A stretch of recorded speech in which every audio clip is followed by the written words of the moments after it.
Welcome back to day 3 of Reclaim Myself.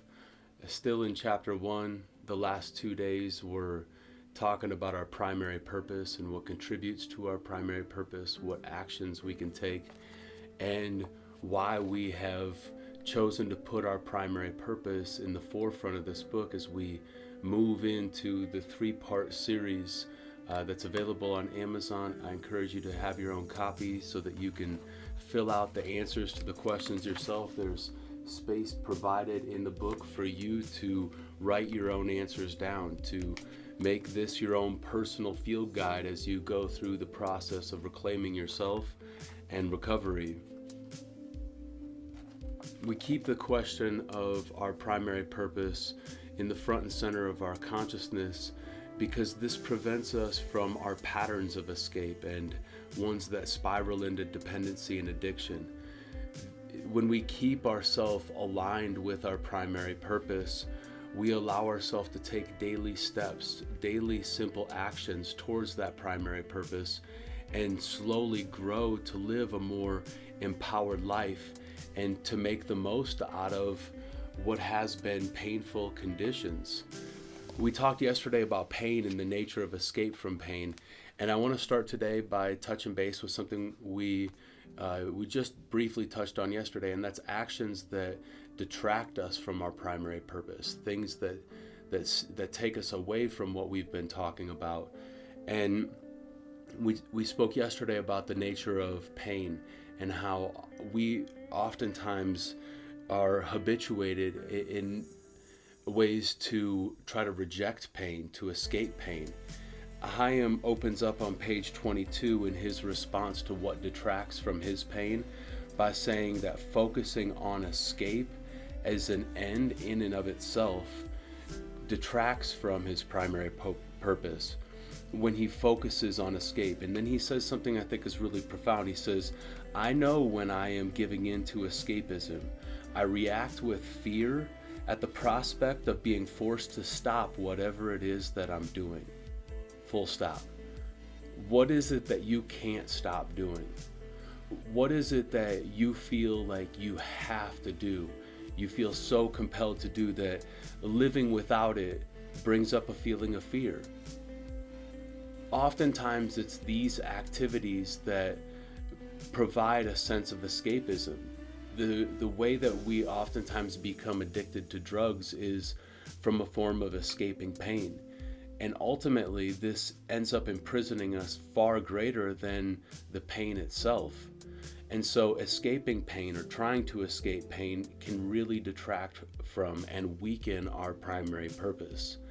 Chaim also talks about, for him, the power of writing. Clearly, he has some things to say. And this is only one of the curriculums that he's created.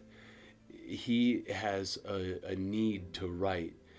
I feel as though when we have a creative purpose, it's something that we have to exercise no matter what we're going through. And especially when we're going through pain, something like writing and journaling can create something that can ultimately share your story and can also connect you with others, which is the third thing, and we've talked a lot about that in the last couple of days, which is not communicating with others in a way that detracts from our primary purpose. When we break down our communication and our connection with others, it has a tendency to cut us off from exactly what we need. It has a tendency to cut us off from connection, which in some ways is the solution to addiction. One of my challenges in that detracts me from my primary purpose is trying to do too much or moving too fast. When I was in prison, I oftentimes asked people, "What is it that brought you back? How did you get caught back up in the cycle of getting out of prison and coming back?" And one of the most common answers was, "I got ahead of myself. I was moving too fast, and I tried to get everything back at once. Try to make up for lost time." And so, especially with those of us in recovery who oftentimes feel as if we're behind society or we're behind our peers and we have a lot of catching up to do, this propensity and this desire towards making up for lost time or moving too fast, it really detracts from my primary purpose. I've learned in supporting people, I have to take my time.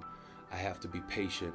I have to wait for the right opportunities to arise rather than forcing myself into doing things in a time that's out of pace with the right order. And finally, the last thing that I mention in the things that detract from my primary purpose, the simple things like exercise and diet are things that we oftentimes hear from health practitioners and from dietitians and trainers and life coaches and people who have our best interest in mind.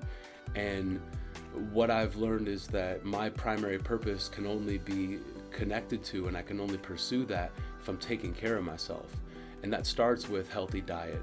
It starts with exercise, stretching, breathing, moving and going out for a walk, doing simple things that move my energy and that take good care of my dietary needs.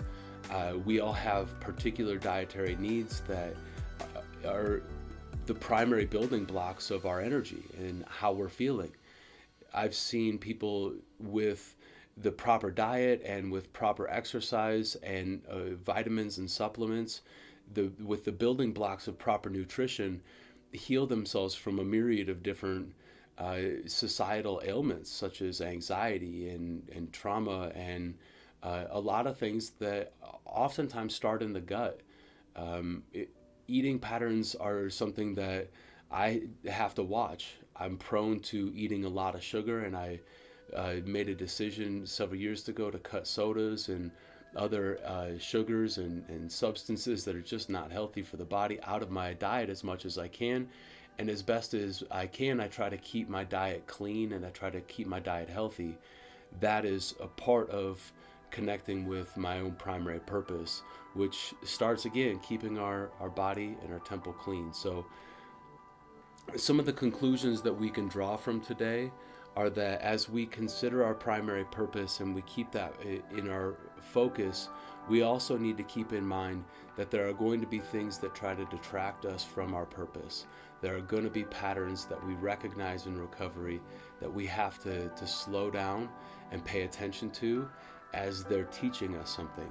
And as I've learned my patterns, I've been able to help myself avoid these patterns, and not by avoidance, but really by addressing and noticing and paying attention rather than trying to avoid. If we try to avoid something and we try to resist something, oftentimes it persists. And so staying with this process of recovery is going to look like at times leaning into some of the things that cause you some discomfort and looking at some of the things that detract from your well-being and taking responsibility and accountability to yourself for those actions and for your own best good, to get out of your own way and to be able to face whatever it is that you need to go through better, beginning by taking care of yourself with proper diet and exercise, some movement, getting out and connecting with people, as always comes up in this.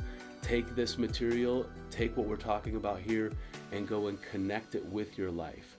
See ways that it's applicable, that you can take actions towards your primary purpose, that you can take actions towards connecting with people, and bring these simple solutions into your daily life. Thank you again for showing up for yourself and for being here to reclaim the best of yourself. I'll see you again soon.